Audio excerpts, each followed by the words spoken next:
touring along with Neil Finn. Oh, I'd love to. Yeah, that's right. Yeah, so he's in there. I'd love to see Fleetwood Mac. Yeah, they're a good band. They've been around for so long and so polished, like the Eagles. Yeah, absolutely. Excellent stuff. Yeah.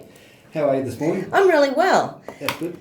I thought last week we chatted a fair bit about methylation. So because naturopaths these days, we're getting a lot of questions about that. It's the sort of thing that a lot of people are going to their doctors. They're finding out they've got methylation issues, but doctors aren't really trained, unless it's a functional medicine specialist, in what to do about it. So that's where naturopaths come in.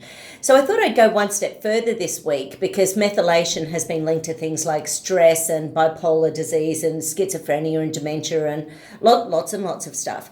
So one of the things, for about 15 years, there's been this thing going on called the Human Genome Project. Have you heard of that? Not really. So basically they started tracking genes and what they do in our body. So these days there are many genes that you can sort of go and find out if you've got this gene for Alzheimer's or this gene for, like they talk about the BRCA genes with breast cancer, for example.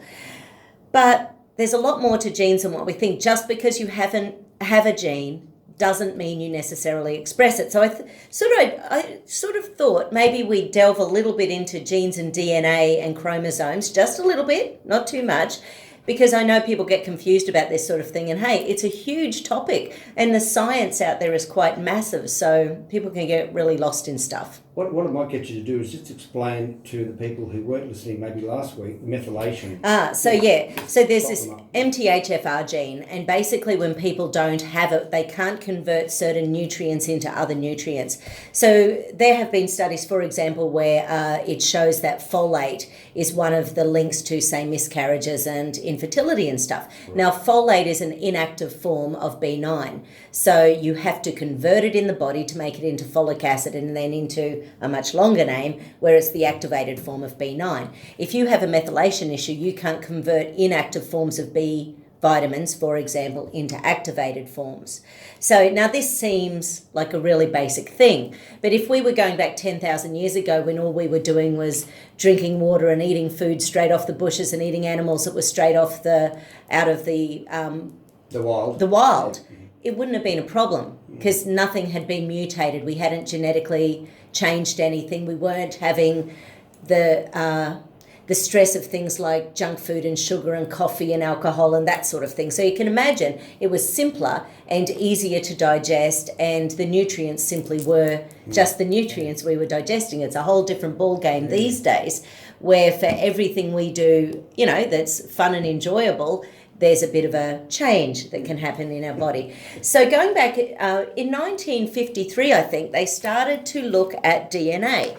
And at the time, it became the belief that once the DNA had been coded, it could never be changed. So that's basically what's been taught in medical in the world for like nearly, 70 years. So basically, there's a long history of the belief that if it's in our genes, and I think this is where people go to the doctors and they believe that blood pressure is genetic, or cholesterol is genetic, or their obesity is genetic. So what this research is showing is that only 2% of our genes cannot be changed. So there's the DNA, and then there's the genes, and then there's the chromosomes. So I've got a little paragraph here about the difference between them. Do you want me to quickly say this? Because I was saying to my hubby before I came out, I said, now I always get confused about this. It must be awful for, when they're going to specialists and they're saying about their DNA or their genes or epigenetics. So genes contain DNA. DNA is the chemical basis of heredity. Think of it this way. DNA is in genes and genes are on chromosomes. When mapping all genes on a human chromosome when it was first conceived, it was originally called that Human Genome Project, a combination of a gene and a chromosome.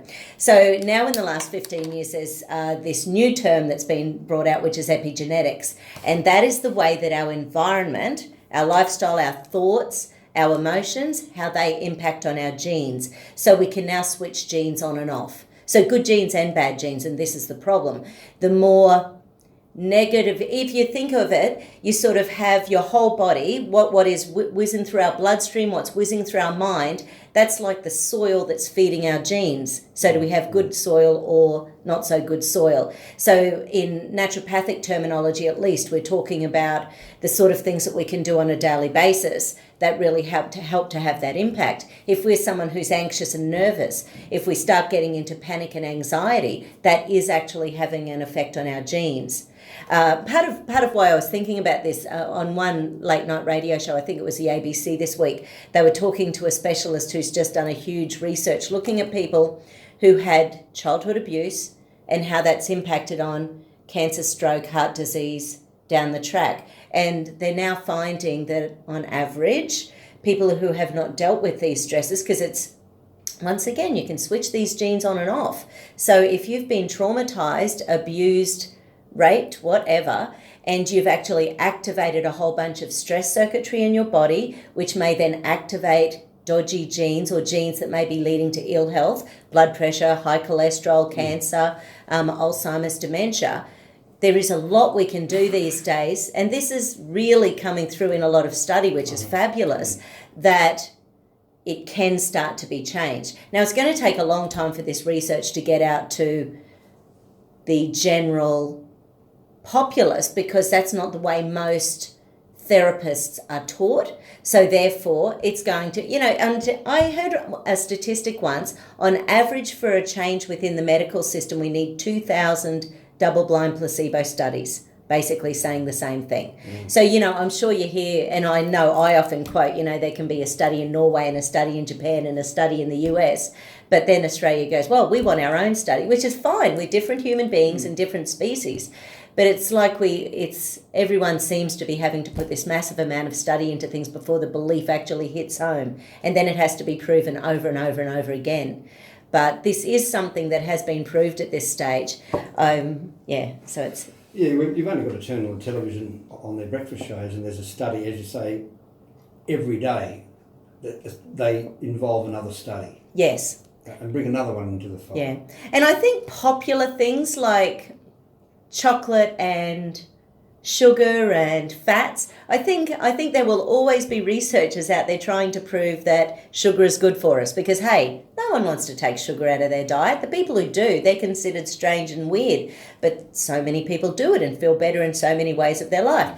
There's and gluten, every so often, well, it's quite regularly I hear dietitians and nutritionists talking on the radio. Then I always think, well, who's paying? Not that there's a problem, but I wonder who's paying for them for their time, because they're saying it's part of a healthy diet. And I think, well, only 3% of people who have a gluten intolerance actually have the celiac gene. So 97% of people out there won't find celiac when they go to the doctor, but they know they're better off gluten. So just because there's a gene, just because there's a test, just because there's something that hasn't been found yet in your body, doesn't mean that you don't know how your body feels when you take something out of your diet. No, you don't. Quite controversial this morning about sugar, talking about sugar taxes and things like that. Yes. Which would, we've got to look after people's health. Yes. But the industry, the unemployment, if they did put a tax and people didn't buy those products, that is a problem as well. Then we go into a whole different bunch of issues, don't we?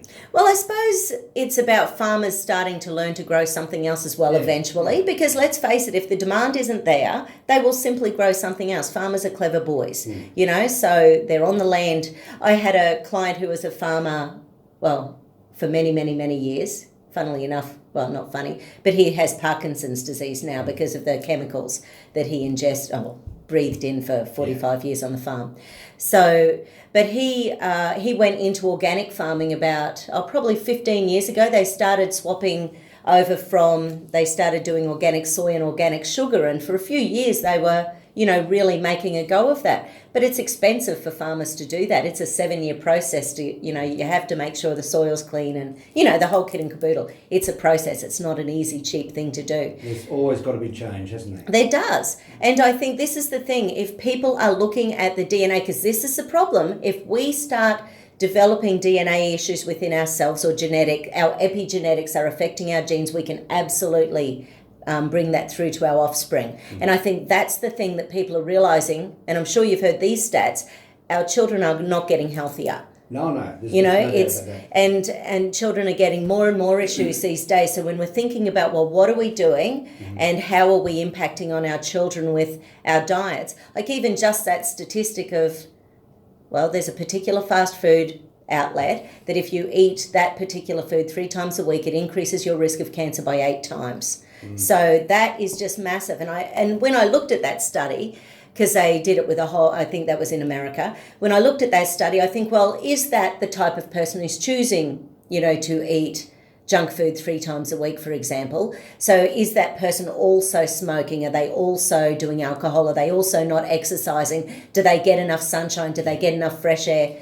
You sort of think, is it just the takeaway, or is it the fact that the people who are more likely to choose takeaway, are they busy, stressed, unhealthy humans? They're pointing the finger at the fast food people as opposed to not pointing at the smoking and the drinking and all the other bad habits they've got. That's right. So I don't know. When they do these studies, quite often it'll be someone trying to get a tax on, say, something. So you never know where studies come from and who's funded them. Yeah, well, there was a big story about it this morning. It's funny you should mention it, but about flavoured milks, and they named all the brands, which I won't go into now, certainly. But but then the next minute they say, well, they're selling them in the tuck shops. Absolutely. And, so I worked in tuck shop for a year. Many years ago, and I remember that a lot of the year 11 and 12s are allowed to drink coffee, so they would turn up for their morning coffee, and I'm like, really? It didn't even occur to let my kids to drink coffee when they were at school. I honestly never tasted a coffee until I was about 21 years of age. It's crazy, isn't it? It is. So I remember my first coffee, I was working, and we had a tea lady. We were very spoiled in this particular job. I was a receptionist, and our tea lady, her teas were so good that whenever I would make a tea at work, it wasn't as good as Irene's. So therefore I started drinking coffee so I wouldn't be disappointed. I used to work for a boss, and his wife used to make the coffee, but she'd make it about 10 minutes before smoko so that it was half cold when you got to it, which meant that you drank it quicker and got back to work quicker. Well, that was clever. How cool was that? Goodness me. Now, all right, the tea lady here, did she get you a cup of tea? Did you? Oh, I've got a perfect little cup of tea. We're going to take a little break, Madonna. We'll be back in just a moment. Do you remember 1963? You weren't born. I was not born. There you go. We're going to go back to 1963. AFM, Heart and Soul of the Bay. Good to have you on board.